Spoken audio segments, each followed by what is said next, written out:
Hai, salam sejahtera, selamat pagi kepada anda di luar sana. Anda sedang menonton Awani Pagi bersama saya Gigi Ahmad dan juga Afizia Azaman. Pagi ini sangat menarik sekali. Ada info yang nak kami sampaikan kepada anda di luar sana, iaitu adanya kemasukan pelajar ke Universiti Multimedia MMU untuk ambilan Oktober 2023. Betul. Dan untuk bercerita lanjut tentang perkara itu, kita bersama Profesor Dato' Dr.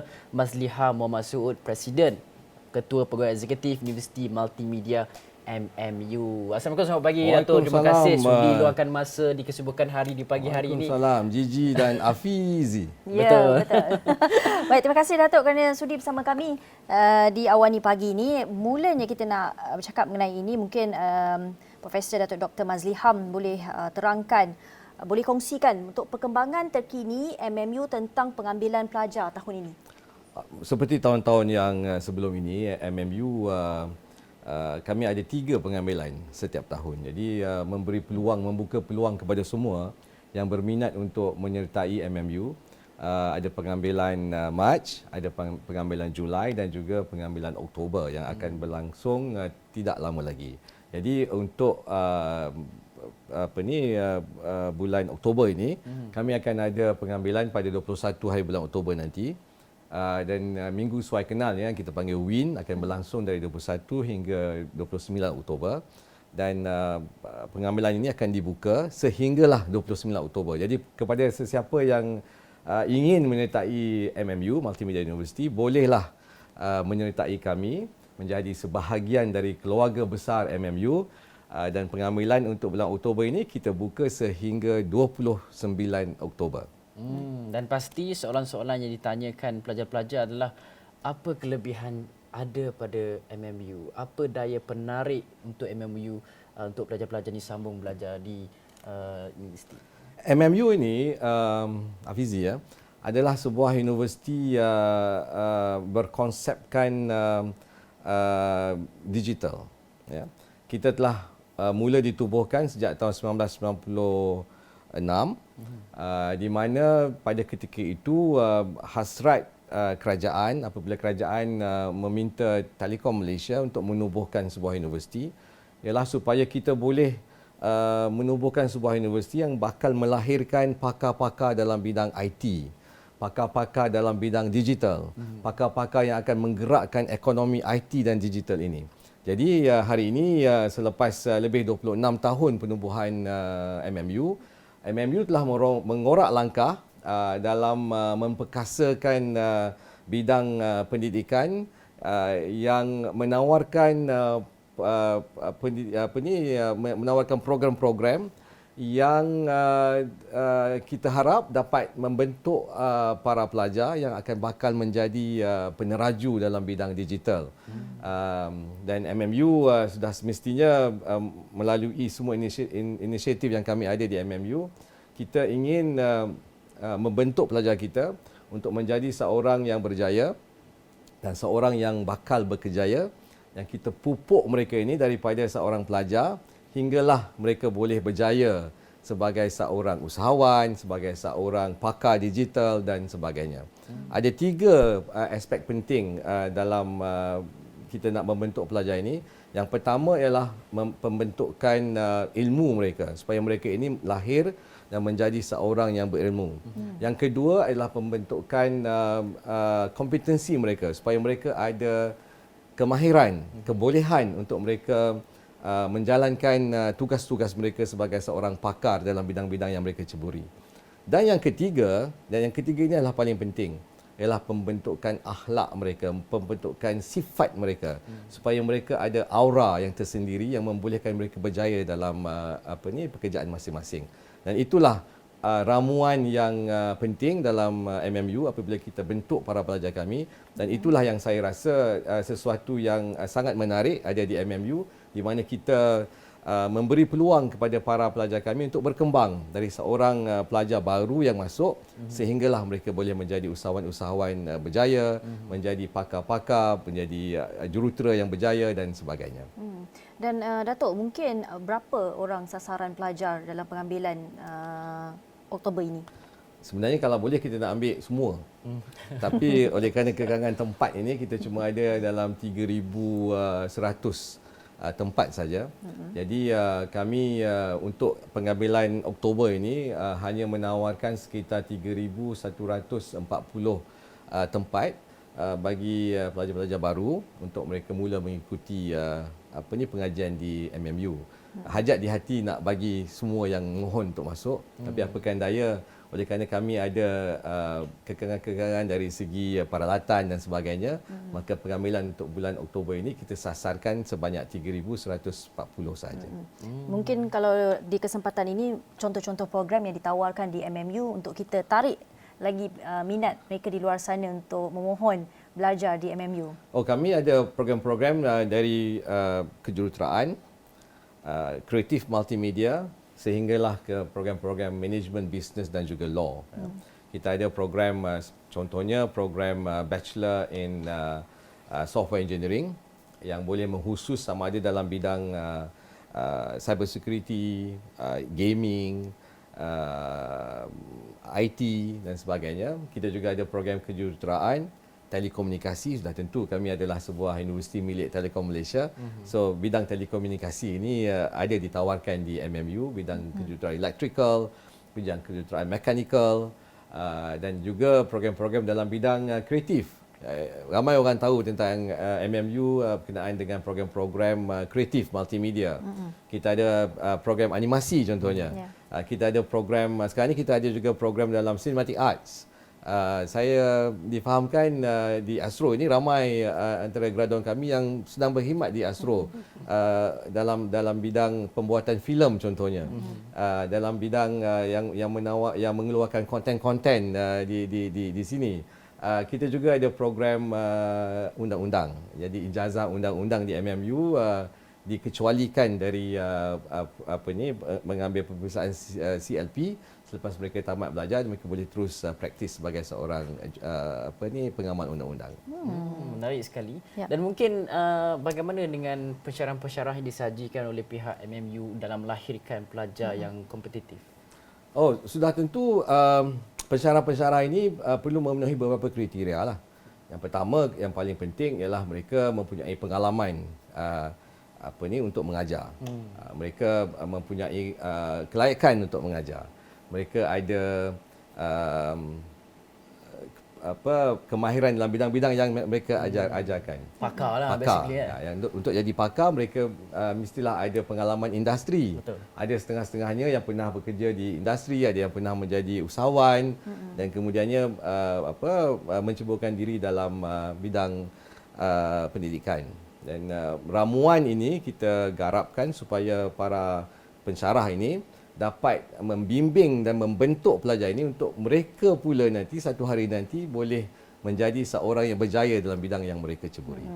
Dan Datuk, kalau kita bercakap mengenai IPT ni lah ya kan, Institut Pengajian Tinggi awam maupun swasta, adalah paling penting adalah kebolehpasaran graduan itu sendiri. Bagaimana di MMU, apa mungkin strategi MMU untuk menghasilkan graduan yang memiliki kebolehpasaran yang tinggi ini? Seperti yang saya dah sebutkan tadi, tiga aspek penting dalam alam MMU ini. Yang pertama ialah ilmu yang disampaikan, ilmu yang baik yang disampaikan, knowledge yang disampaikan kepada para pelajar supaya mereka ini menjadi insan yang berilmu. Yang kedua adalah kemahiran. So mereka menjadi insan yang berilmu, yang selalu kita panggil ini know what, know why. Mereka perlu ada kemahiran, know how. Jadi kalau cuma tahu saja teori tapi tak tahu nak implement apa yang mereka pelajari itu bagaimana, itu mungkin tak susah untuk mereka cemerlang di dalam alam pekerjaan nanti. So ilmu dan kemahiran perlu digabungkan. Dan yang ketiga adalah sikap mereka. Kita mahu kalau kita lihat orang yang berjaya di dalam alam pekerjaan mereka ini perlu ada sikap yang positif, yang sentiasa mahu menyumbang kepada kemajuan syarikat, yang sentiasa mahu berkongsi pengalaman, berkongsi idea, membimbing rakan-rakan sekerja dan sebagainya. Jadi sikap itu penting. Jadi untuk memastikan para pelajar kami ini berjaya dalam alam pekerjaan mereka kelak, kita pastikan supaya konten ilmu yang kita sampaikan itu adalah ilmu yang terkini, Yang keduanya dari segi kemahiran, kita ada banyak hubungan dengan industri bagi membolehkan para pelajar ini mendalami dan mereka boleh mahir dalam bidang yang mereka ceburi dan mereka faham apa yang berlaku di industri pada hari ini. Dan yang ketiganya, kita ada program yang kita panggil DNA MMU. Ya. Kita nak bentuk para pelajar ini supaya mereka menjadi seorang pelajar yang ada DNA MMU. Sebab cara mereka bercakap, cara mereka berkomunikasi, cara mereka berinteraksi dengan masyarakat, semuanya mesti ada DNA yang kami bangunkan supaya kelak apabila mereka berkejaya, mereka ini akan jadi seorang yang disenangi ramai, boleh berinteraksi dengan rakan sekerja, boleh turut sama dalam memberi pandangan yang positif kepada kemajuan syarikat dan sebagainya. Jadi aspek-aspek ini kita garapkan supaya mereka ini akan kelak menjadi seorang yang berjaya lah. Antara program yang ada di MMU sekarang ini ialah apa yang kita panggil Industry Cadet. Di mana para pelajar ini bila mereka masuk ke tahun yang kedua akan minta untuk cari industri yang menjadi yang di mana mereka akan menjadi kadet kepada industri itu. Kita dulu kat sekolah kita ada kadet bomber, kadet polis, kadet apa kan. Jadi sekarang di universiti kita ada kadet industri. Jadi mereka ini akan jadi kadet kepada industri-industri itu. Sepanjang mereka belajar dari tahun 2 sampailah ke tahun akhir mereka belajar, mereka akan diletakkan di bawah industri tersebut di mana mereka boleh pantau bagaimana industri itu berfungsi, bagaimana industri itu melaksanakan tugas dan sebagainya. Untuk tahun pertama, ini tahun asas dia sebelum mereka pergi jadi industri kadet, kita ada program-program pembangunan karakter. Ada 4 modul, ada 3 modul pembangunan karakter. Yang pertama ialah pembentukan karakter, yang kedua ialah pembangunan karakter dan yang ketiga ialah integriti. So kita nak pelajar kita bila mereka bekerja besok, mereka ini mesti perlu ada sifat kejujuran dan integriti yang tinggi lah. Jadi pembangunan karakter ini nak memastikan bahawa mereka ada karakter yang sesuai untuk mereka bekerja. Mereka ada cara yang sesuai untuk mereka menyelesaikan masalah. Jadi ada modul-modul yang mereka perlu masuk supaya mereka boleh mempunyai karakter yang sesuai dengan kerjaan mereka kelak lah. Dan kemudiannya bila mereka masuk ke industri kadet ataupun sekarang kita kenakan pula entrepreneur kadet. Siapa nak jadi entrepreneur, kita jadikan dia kadet kepada entrepreneur. Jadi kemudian bila mereka tamat belajar, mereka ini saya pasti akan mempunyai karakter dan juga di samping semua kemahiran dan ilmu yang kita ajar, mereka boleh menjadi seorang yang lengkap untuk mereka memulakan kejayaan mereka. Di samping itu, untuk pengajian mereka ini kita tawarkan apa yang kita panggil build your own curriculum. Jadi maknanya masuk ke MMU, of course dia akan masuk ke satu program. Contohnya dia masuk program Cinematic Arts. Okay? Ada modul-modul yang dia kena ambil. Di samping modul-modul yang dia ambil itu, kita akan tawarkan 9 kredit yang mana kredit ini mereka perlu ambil dari mana-mana fakulti lain. Sebab pada saya dan pada kami di MMU, seorang pelajar ini dia dalam untuk masa depan dia perlu ada multidisiplin. Dia perlu ada banyak lagi pengetahuan dalam bidang-bidang yang selain daripada bidang yang mereka ceburi. Jadi kalau katakan kita ada orang nak jadi pengarah filem, jadi dia masuk program Cinematic Arts di MMU, kita galakkan mereka untuk juga ambil program-program lain. Dia boleh ambil modul-modul dari yang ditawarkan di fakulti lain. Contohnya dia boleh ambil fakulti undang-undang. Dia boleh belajar sikit tentang asas undang-undang, ataupun dia boleh ambil program dari fakulti teknologi maklumat.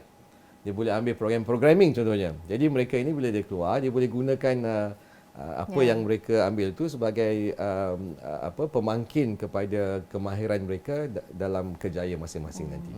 Ya, sekurang-kurangnya pelajar itu bukanlah pelajar yang berkemahiran tunggal, tapi mempunyai pelbagai disiplin yang dia tak tunggal dan tak tertinggal. Tak tertinggal, betul. Okey, kita ada hampir seminit ini. Mungkin Datuk ada sepatah dua kata untuk wawarkan kepada mereka di luar sana yang menonton kita. Kalau mereka berminat, bagaimana sebenarnya untuk mereka rebut peluang ini untuk apply, mohon masuk MMU. Jadi saya ambil kesempatan ini untuk mengajak semua rakan-rakan di luar sana untuk menyertai MMU. 21 Oktober adalah hari pendaftaran di MMU. Untuk yang belum memohon, bolehlah memohon melalui laman web MMU www.mmu.edu.my. Jadi boleh layari laman sesawang MMU ini untuk memohon. Kalau tak nak mohon di situ, boleh mohon terus kepada saya pun boleh. Boleh kontak saya. Ini kabel kuat ni. Kabel kuat. Dia kalau mohon, proses tu berapa lama? Oh, sekejap je. Sekejap ya. Syarat saya pergi ke MMU, bila mohon apply saja 15 minit lepas dia apply mesti dapat surat tawaran. Kalau layak lah. Kalau layak lah. Jadi kalau tak boleh hubungi saya boleh dihubungi melalui semua social media saya. Prof Mazliham ada di Facebook, ada di Instagram. Twitter, Instagram, semua ada.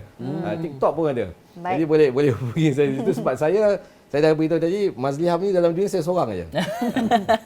Anda semua sudah dengar penjelasan tentang kemasukan pelajar ke MMU untuk ambilan Oktober 2023. Info telah pun diterangkan oleh Profesor Datuk Dr. Mazliham Mohamad Suud yang merupakan Presiden dan Ketua Pegawai Eksekutif Universiti Multimedia MMU. Jadi jangan lepaskan peluang ini. Saya kira itu saja informasi yang nak kita kongsikan pada pagi ini. Dengan itu saya Gigi Ahmad Dan saya Hafizah Zaman Sarul Rahman. Jumpa lagi.